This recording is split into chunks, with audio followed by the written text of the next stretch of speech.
I guess first up, how have you picked the boys up from the weekend to turn around for another huge game at home this weekend? Didn't really have to pick them up. They were still quite positive and confident.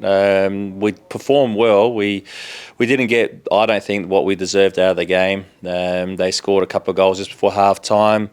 But we dominated and controlled most of the game, and we had our chances and to score and get back into the game. There was just that it didn't go full for us, but we're confident in the way that we played, and that we know will be a different test against Adelaide, because Adelaide don't go as direct as Auckland did, but they can play through you if you're not set up well. So we have to make sure that we're ready for that.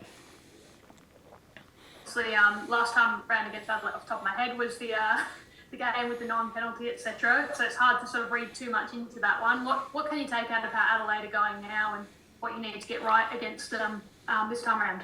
Yeah, look, they still play the same with the ball. They're very good in terms of they can find Stefan Mork and Clough in those pockets really well. Their sixers can play forward pretty quickly when they get on the ball. They can face forward, and then the wider players, whoever's playing out wide on the left, they're quick and direct, and they can run at you. And Dylan Price on the right going forward, we know his threats, and then Goodwin up top. So we know their threats, and then also we know that if we play our football, that we can also play through them. So we'll be looking to do that, and making sure it will be a good game either way. I think that both teams are teams that like to play good football, like to attack. So I'm sure you'll see an attacking game. John, I think the last time you played Adelaide at Ironbark Field, Hiroshi Ibasuki scored a brace for the Reds. Nice to have him in your colours for this one. Yeah, definitely. Let's hope he scores a brace again, but this time for us. So, it was a 3-3 draw. It was an exciting game. I think we led the game, and then we ended up having to equalise in the last few minutes. But obviously that was last season when both sides were trying to get results to push for the 6, whereas now I think both sides are different in terms of where we're sitting on the table, and the confidence is a little bit different from, I think, both. So it will be, I still think, an attacking game, but you'll see that both sides are very confident in the football that they're playing so far this season.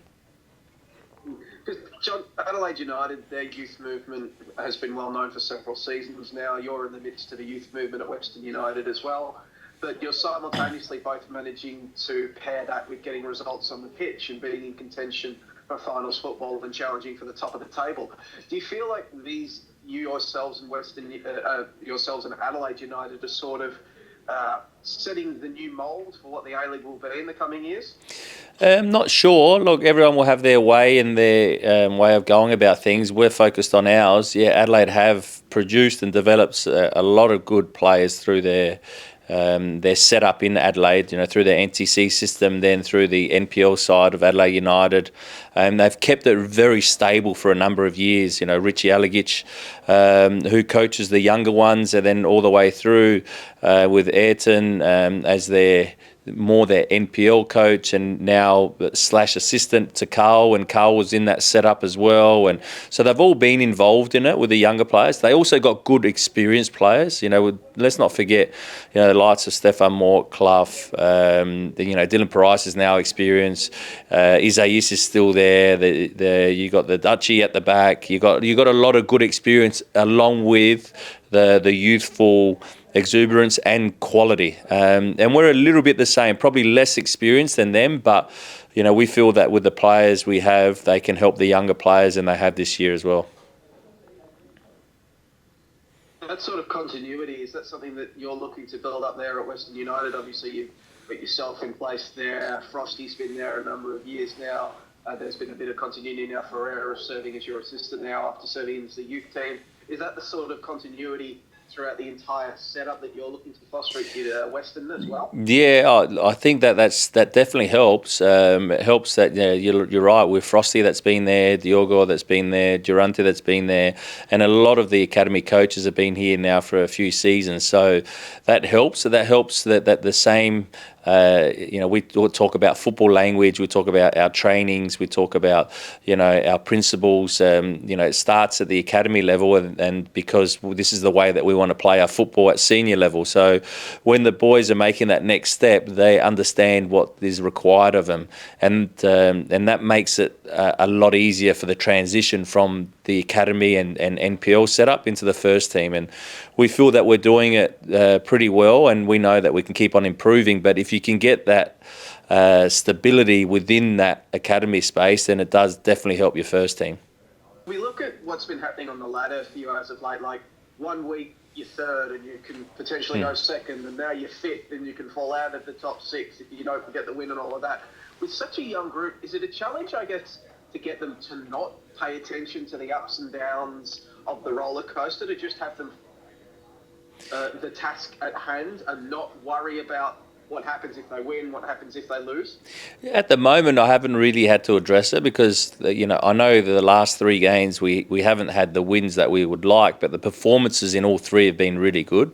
So I haven't had to address it and to get them to think about it or worry about it, or I'm hoping they're not worried about it, because then they might not play with that freedom. We just, again, like you said, just focus on the game, the task that we got in front of us, which is a very good Adelaide team.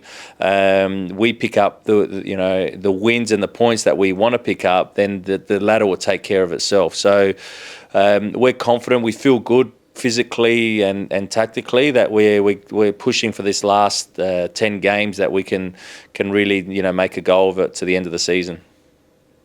Just one final one, sent through just around squad availability, how everyone's shaped. Yeah, no, everyone's good. I don't think there's any issues with anyone.